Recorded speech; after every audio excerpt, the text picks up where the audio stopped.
Hello everyone and welcome to the review of the Nokia Asha 502. Let's have a look at the build first.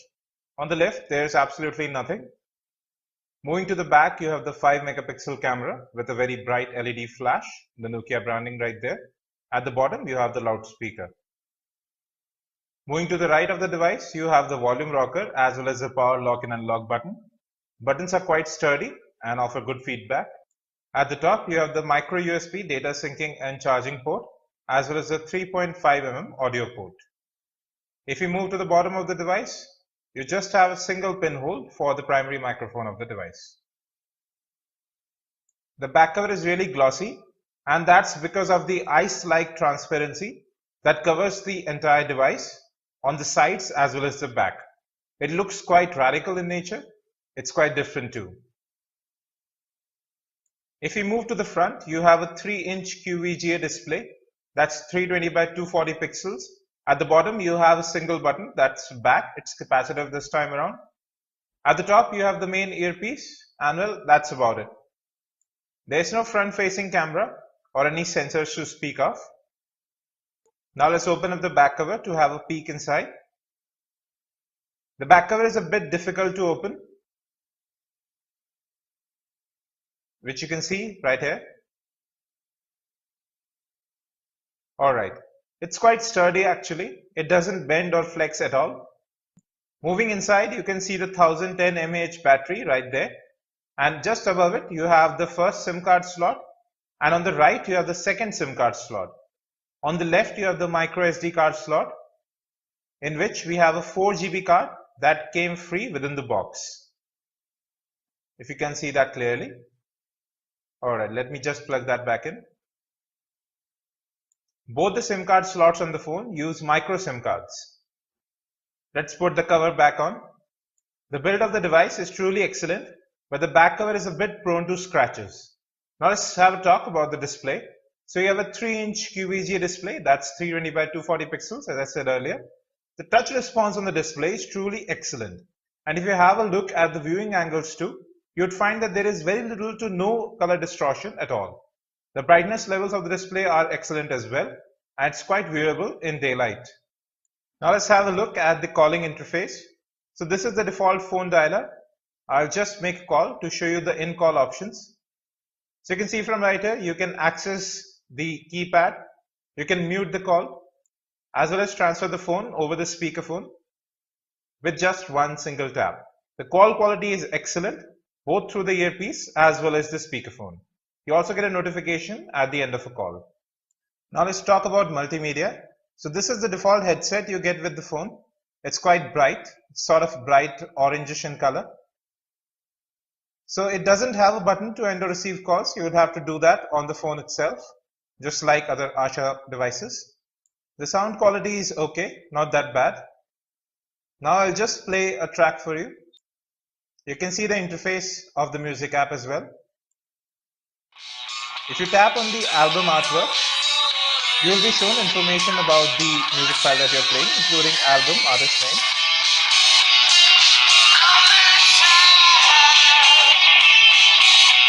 The phone also shows the notification of which song is being played on the lock screen, from where you can pause or play it directly without having to unlock the device first.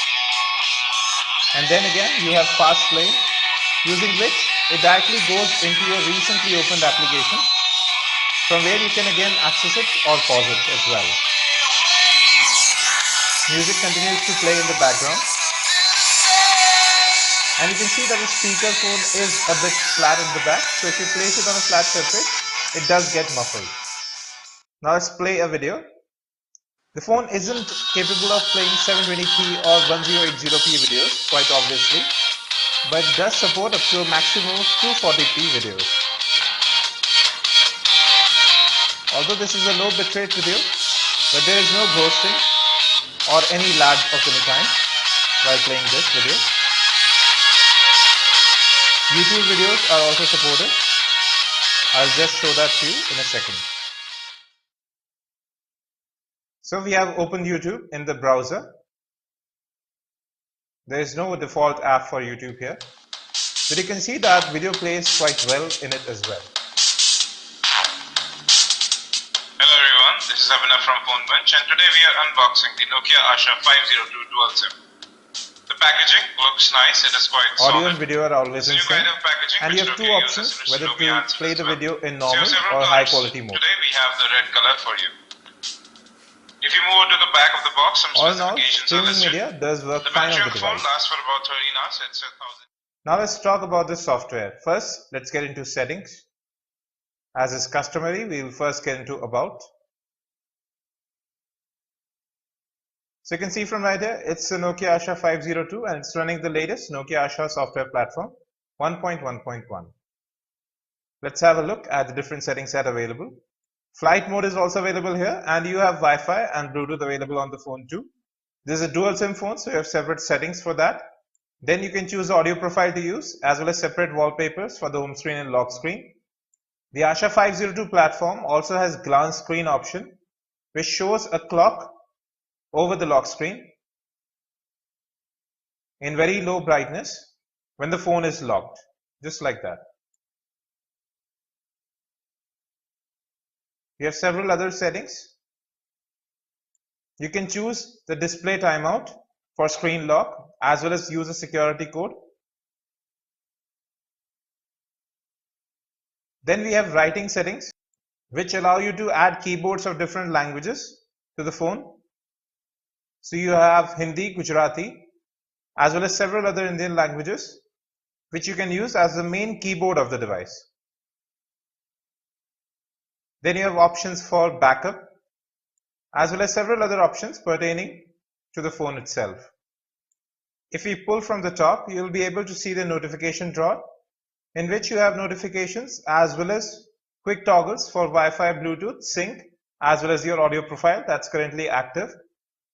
So this is the main home screen or app screen, if you will. You can see the notification on the alarm clock. Similar notifications are displayed on WhatsApp messages. So this is WhatsApp. It's quite usable, and it does receive notifications in real time as well. Now you can simply swipe from the left to make the app go away, and actually takes a place in your fast lane from where you can easily access it the next time around. Several apps come pre-installed, however WhatsApp had to be installed. It was just a shortcut, and there is no notification of app installation. To close and open app, you simply long tap on the back button and then press yes. It's a very handy feature. Now let's play some games on the Asha 502. This is Plants vs Zombies. These are basic games, quite obviously, but they are playable.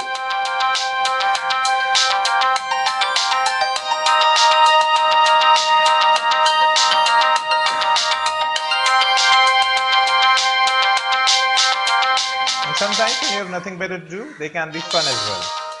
So this is Asphalt 6 from GameLoft for the Asha platform. Again, a very basic game. So there's no accelerometer here. You will use touch controls to control the direction of the car.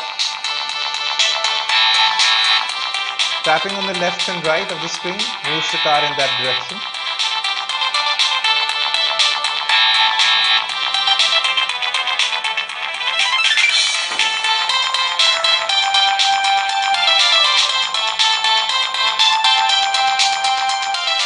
We'll play one more game. This is Assassin's Creed.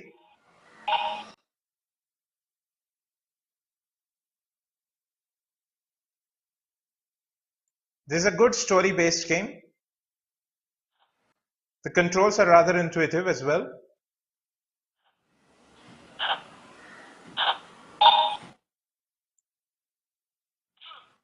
Have a look at the gameplay some more.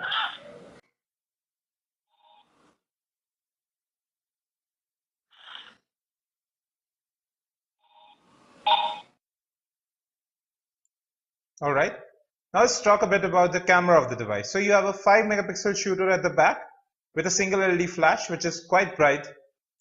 The images taken with the camera lack detail and are sometimes blurry as well, since this is a fixed focus phone. I'll just show you how to take a picture. It's quite easy. You just tap on the display and a picture is taken. Then you can access the gallery on the left.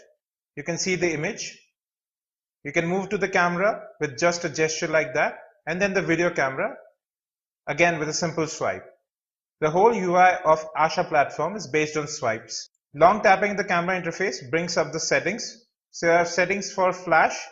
You can set a timer, white balance, as well as change the effects. These are real-time effects. They are shown on the display as well, which you can see in the background right there. Then you can change the shutter options and choose an image size. At present, we have set it to 5 megapixels. So here are some of the images that we have taken in daylight. These are all right if you want to just share them on Facebook or Instagram. However, at full resolution, they don't look so good. You can see the full resolution images on our Google Plus page. The link will be in the description below. There are some other gestures available on the phone as well. Like swiping from the bottom, you can open the camera directly. And then there are the keyboards which can be changed with a swipe. I'll just show that to you. The keyboard actually is quite good in predictions as well. So you can just swipe on the space bar and you get the next keyboard that you had selected in writing settings. It's quite a handy feature and it's accessible everywhere. Now let's talk about one other feature the phone has. It's called Bluetooth Slam, using which you can transfer files to any Bluetooth enabled phone which has been paired by just bringing it closer to the Asha 502. So we have the Nokia 108 right here. I'll just put that close and you can see that the file transfer has started without having to select the device you want to send the file to. This is again a very cool feature on the phone.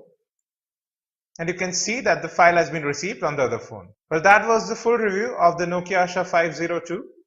It definitely is a great boost over the 501, especially in terms of design and looks as well as touch response. You have the notification bar as well, which is quite useful, and the phone is built quite nicely and looks cool as well. And with support for WhatsApp, Facebook, Twitter, as well as every other social networking application that's available out there, it's a good phone. However, it can't really compete at a price tag of Rs 5,800 with Android smartphones at the same price, especially considering that it has just a 3-inch display with a paltry resolution of 320 by 240 pixels. You can get much more on an Android phone, including several lakhs of apps on the Play Store. But yes, the Asha 502 does have great battery life. And that's just about it. You can watch the unboxing of the Asha 502 from right here. Unboxing as well as gaming review of the Lumia 525. For more such videos, don't forget to subscribe. If you have any questions, just comment on the video below. Don't forget to like. You can also follow us on Facebook, Twitter, as well as Google+. This was Abhinav Pathak for PhoneBench signing off. Thank you and have a great day.